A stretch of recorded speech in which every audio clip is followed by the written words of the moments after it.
tourism's impact on the real estate market. So Jason Rogers from Knoxville, Tennessee says, what impact does tourism have on the real estate market in Hawaii? So this is kind of a big question that's going to allow us to talk about a lot of different things. But why don't you lead off on the discussion on that, Heidi? How have you seen tourism impacting the real estate market? Well, tourism's been the most powerful industry on Maui for the last 50 years. According to Maui County's website, 80% of every dollar is generated directly or indirectly through tourism. So, I mean, it's naturally going to have a huge impact on the real estate market because so many local residents are earning their income in this industry.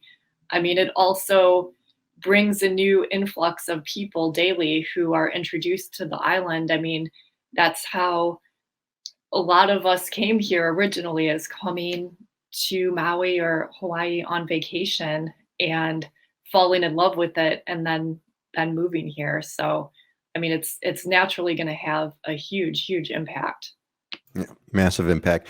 Scott, what have you seen? Oahu has gone through all kinds of issues with, to Heidi's point, short-term vacation rentals have been kind of a big, well, on Oahu, it's been a big mess, right? It's been a big mess. And now there's this Bill 89 that's kind of trying to clamp it down. And so you have people that are creating Airbnbs in residential areas, and the residents aren't too happy because they don't want to see their next door neighbor's house turn into a hotel room. You've got, all that kind of stuff, Speak to what you see the dynamics of how has tourism sort of impacted Oahu, and how is it kind of changing the market around, making it better or worse for condos or short-term vacation rentals or what have you? Well, Oahu, I think, is pretty much the only island that hasn't really added hotels in I don't know how many years. We don't really have much of the space for it, other than out Ko'olina. There's a couple of lots there that they could build out on. So to me, Bill 89 was a big mistake. You just eliminated a large number of tourists that can come here by getting rid of a ton of vacation rentals, Airbnbs, VRBOs. Even though they weren't legal to begin with, the enforcement changed and got much more restrictive and much more in favor of the government. So yeah, I think we're going through an interesting dynamic change. I mean, the tourism economy, I think, is like 21% of the state's economy. So yeah, it's 1/5. So we're going to have a significant impact. And we always said in my CCIM, my commercial investment classes, if you want an economy to grow, you have to export. We export the tourism experience. The people come in, they leave their money here based on that tourism experience and go away. So, and it's a big part of our economy and helping it grow. And it provides a lot of jobs and in the service sector and things. And so, yeah, it's got a direct impact in a lot of ways. Yeah, I think that there's going to be some interesting dynamics going on now with this Bill 89. Just to get everybody up to speed, Bill 89 has been a bill that has significantly restricted the inventory of Airbnbs and VRBOs. It dramatically changed. It was kind of almost like the Wild West before that. Something had to happen, unfortunately, and it's been bizarre. So Dylan, how is the real estate market? Again, what has been the impact of sort of the tourism on the way that the market has been shifting? Again, I'm looking at the short-term rental issue, or the VRBO thing, or things of that nature. What's been the impact on the Big Island?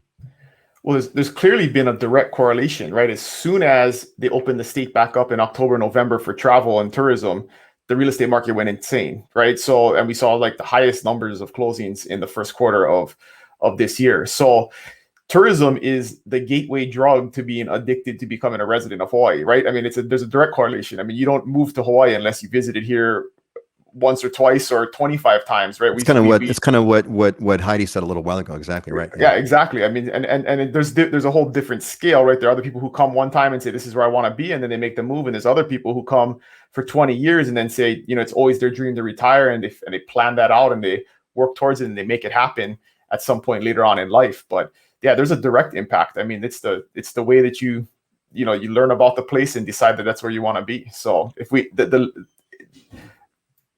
the whole COVID thing, we saw that. I mean, there was a direct correlation with, as soon as tourism opened back up, there was a flood of new real estate activity. Yeah, it's going to be interesting. Hawaii is going to have an interesting future to kind of chart out, because now that we've seen the before and after of the tourism, on one hand, we don't want the crowds, but on the other hand, I don't think this state's going to want to see a lot of people unemployed and leaving if we kind of significantly pull back on tourism. Like for example, Heidi, it'd be really interesting to kind of see what happens on Maui if like tourism stops. I don't know if that would be a good thing, because I think the federal funds are kind of dried up. So kind of like careful what you wish for.